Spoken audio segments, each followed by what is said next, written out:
A vector A points vertically upward and vector B points towards north. The vector product of A vector cross B vector is. Here we have to find out cross product of two vectors, that is A vector and B vector, in which A vector points towards vertically upward and B vector points towards north.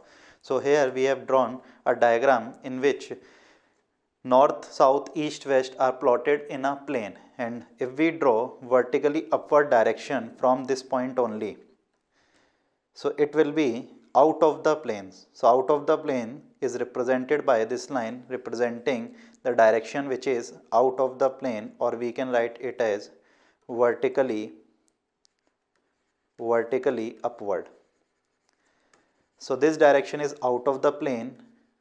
Plane containing north, east, south, west is in the plane, and vertically upward is out of the plane, upward the plane, and vertically out in downward will be inside the plane. So here A vector is towards A vector, it's pointing towards vertically upward, so it will represent A vector, and B vector points towards north, that means it will represent B vector.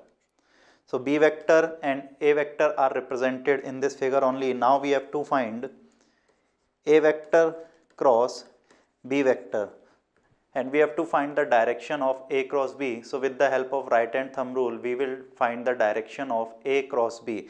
A cross B means we have to go in this direction. This is representing direction of A cross B. Now with the help of right hand thumb rule, we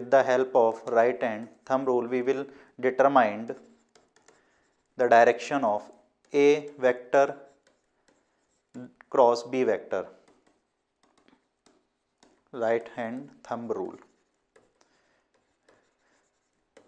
So with the help of this figure, we can find the direction of A cross B with the help of right hand thumb rule, and it will be towards direction of A vector cross B vector will be along west, because thumb will represent the direction of resultant vector of A cross B. Therefore, answer of this question will be along west. Thank you.